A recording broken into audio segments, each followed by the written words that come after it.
Au nom du Père, du Fils et du Saint-Esprit. Amen. Grande joie d'être là avec vous en ce vendredi 6 février.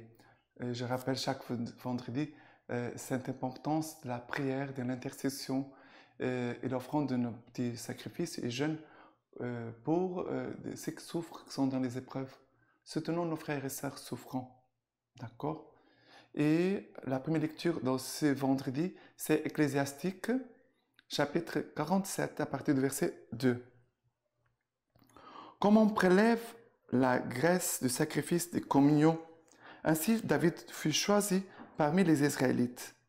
Et ses joies de lion comme du chevreau, de l'ours comme de l'agneau. Jeune encore, n'a-t-il pas tué les géants et lavé la honte du peuple, en lançant avec la fronde la pierre qui abattit l'arrogance de Goliath? Car il invoqua le Seigneur très haut, qui accorda à sa droite la force pour mettre à mort un puissant guerrier et relever la vigueur de son peuple.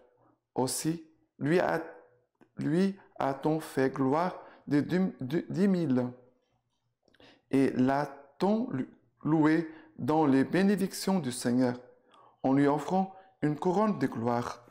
Car il détruisit les ennemis alentour.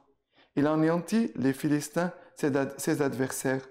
Jusqu'à ce jour, il brisa leur vigueur. Dans toutes ses œuvres, il rendit hommage au Saint très haut, dans des paroles de gloire. De tout son cœur, il chanta, montrant son amour pour le Créateur. Il établit devant l'autel des chantres pour émettre les chants des plus doux. Et chaque jour, ils loueront par leurs chants. Il donna aux fêtes la splendeur, un éclat parfait aux solennités, faisant louer le saint nom du Seigneur, faisant retentir le sanctuaire dès le matin. Le Seigneur a effacé ses fautes, il a fait grandir sa vigueur pour toujours. Il lui a accordé une alliance royale, un trône glorieux en Israël. Un fils savant lui succéda, qui, grâce à lui, vécut heureux. Salomon régna dans un temps de paix, et Dieu lui accorda la tranquillité alentour, afin qu'il élevât une maison pour son nom et préparât un sanctuaire éternel. On voit ici vraiment d'un côté Dieu, vraiment qui a choisi David, qui a accompagné, qui a toujours soutenu David de ça avec la fidélité, Dieu qui est fidèle, ne revient un pas en arrière dans son élection, mais en même temps on voit que David c'était un homme vraiment, comme il dit dans la parole de Dieu, il est un homme selon mon cœur.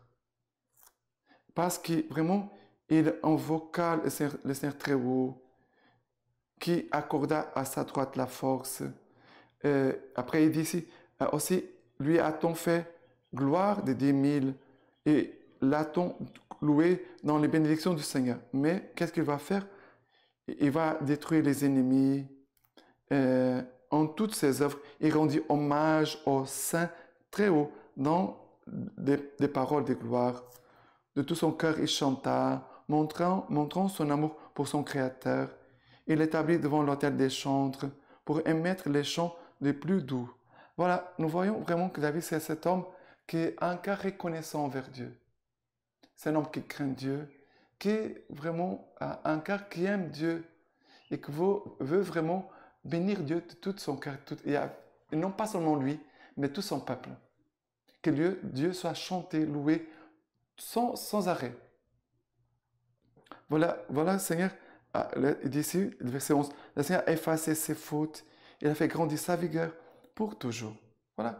On pourrait prendre cette lecture du livre d'Ecclésiastique et dire, voilà, on va mettre à la place de David mon propre prénom. Et tu vas dire, mais ça, je ne fais pas encore, c'est pas ça moi, ce n'est pas ça moi. Mais tu peux dire après, oui, mais je dois devenir ça. Ce qui est dit ici, de David, on doit aussi le dire de chacun de nous. D'accord? Maintenant, le psaume d'aujourd'hui, c'est le psaume 18, à partir du verset 31. Dieu, sa voix est sans reproche, et la parole du Seigneur sans alliage. Il est, lui, le bouclier, quiconque s'abrite en lui. Vive le Seigneur, et béni soit mon rocher. Exaltez les dieux de mon salut. Aussi je te louerai, Seigneur, chez les païens, et je veux louer pour ton nom. Il multiplie pour son roi les délivrances, il montre de l'alliance pour son oint, pour David et sa descendance à jamais. Le Seigneur vraiment, il dit ici, il est lui le bouclier pour quiconque s'abrite en lui. Il est mon rocher. Exaltez le Dieu de mon salut. J'exalte le Seigneur de mon salut. Avoir toujours cette attitude d'amour envers Dieu. Parce que souvent les gens vivent dans une attitude parfois que Dieu pour moi, Dieu pour moi. Dieu doit me donner des grâces, Dieu doit me bénir, Dieu doit m'aider, Dieu doit faire ça pour moi. Et parfois on oublie, et nous de notre part, est-ce que Dieu nous exige si autant? Parce que nous sommes parfois très exigeants envers Dieu. Mais est-ce que nous aussi, on s'exige beaucoup de nous envers Dieu? Parce que sinon, on peut avoir des mesures dans notre cœur. Non. Dieu, il nous aime et nous bénit chaque instant. Que nous puissions aussi louer et bénir le Seigneur chaque instant. D'accord? Et que le Seigneur vraiment montre pour nous ses délivrances. Et il montre de l'amour pour son oint. Qu'il montre de l'amour envers toi, aujourd'hui. Maintenant, l'évangile Marc, chapitre 6, à partir du verset 14. Le roi Hérode entendit parler de lui, car son nom était devenu célèbre. Et l'on disait, Jean le Baptiste est ressuscité d'entre les morts. D'où les pouvoirs miraculeux qui se déploient en sa personne.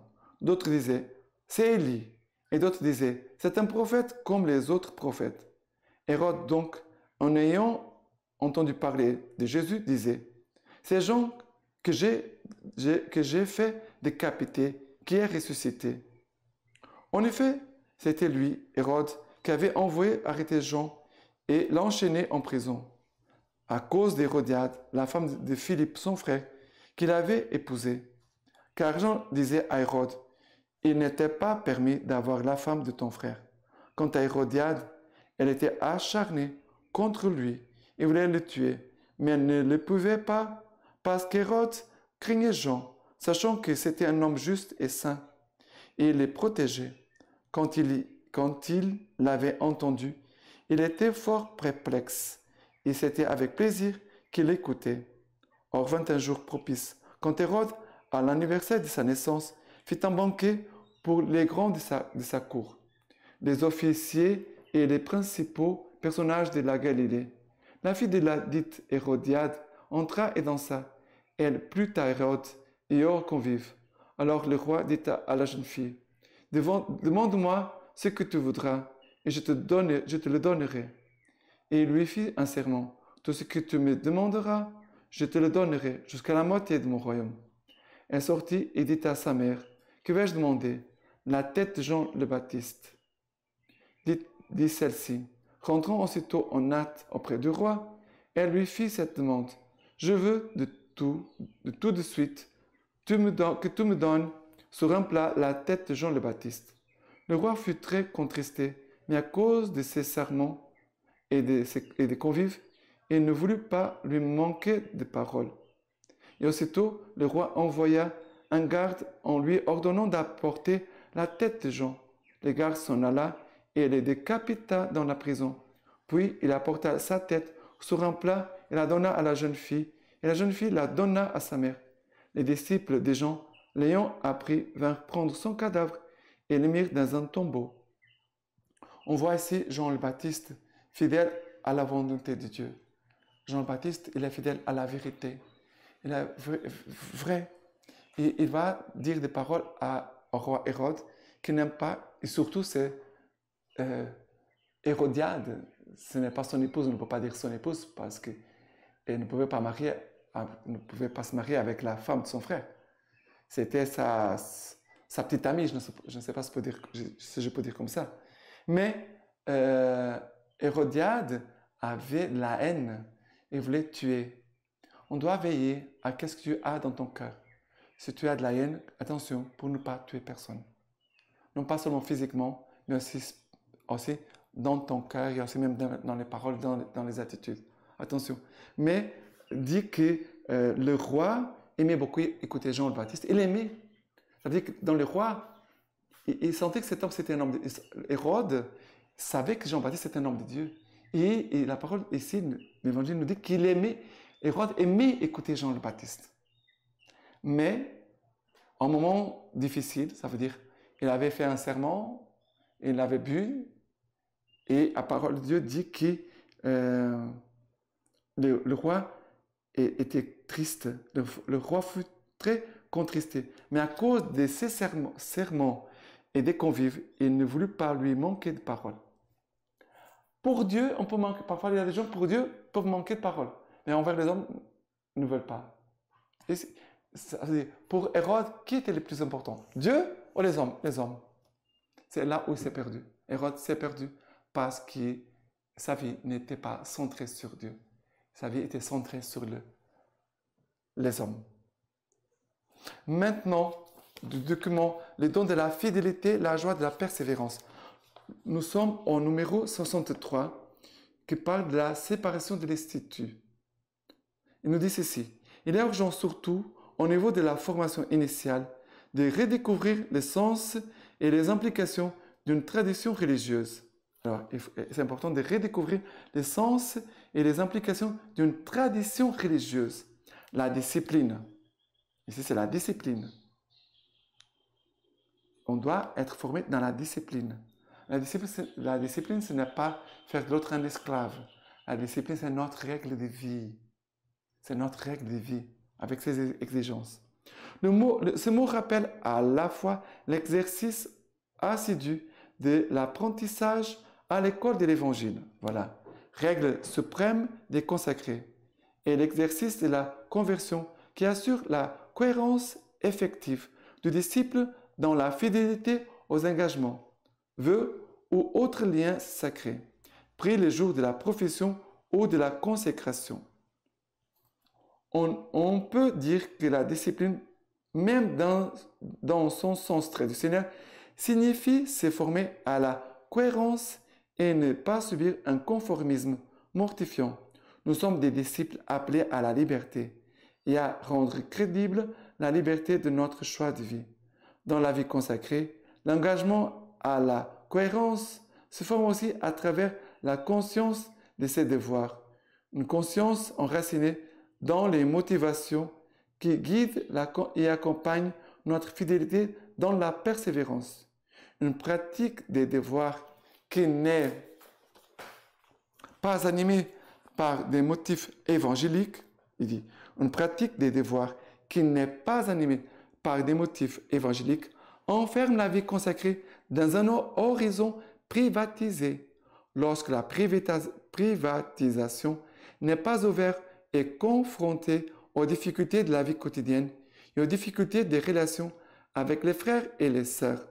Elle conduit à une gestion autoréférentielle de ses propres crises, au point de légitimer ses propres décisions qui sont déconnectées d'un dialogue loyal et serein avec les supérieurs et parfois à la marginalisation ou à l'inobservance presque flagrante des règles. Le service de l'autorité est appelé non seulement à faire respecter les règles, mais il est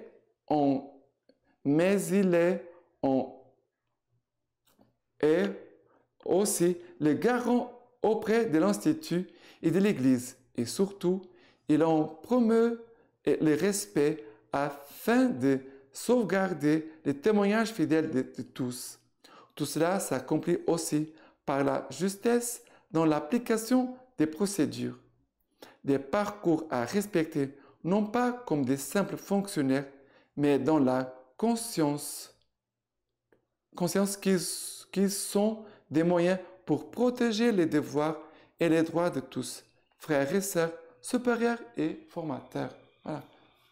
Très important pour protéger les devoirs et les droits de tous, frères et sœurs, supérieurs et formateurs. Maintenant, la lecture patristique d'aujourd'hui. Diversité des effets de l'esprit.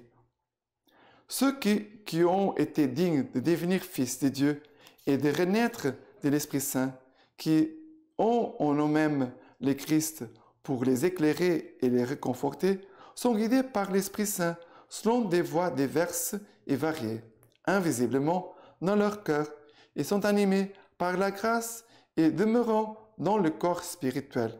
Parfois, ils sont comme plongés dans le deuil et l'affliction pour les genres humains et répandent des prières pour toute l'humanité.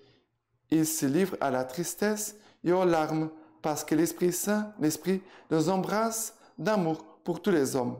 D'autres fois, l'Esprit fait brûler en eux tant d'exaltation et d'amour que si c'était possible, il enfermerait dans leur cœur tous les hommes sans distinction de bien et de mal. D'autres fois, il s'abaisse plus bas que tous les autres dans l'humilité de l'esprit, au point de s'estimer les derniers et les moindres de tous. D'autres fois, il demeure dans une joie inexprimable sous l'action de l'esprit. Voilà, vivons dans l'esprit, laissons l'Esprit Saint vraiment habiter en nous.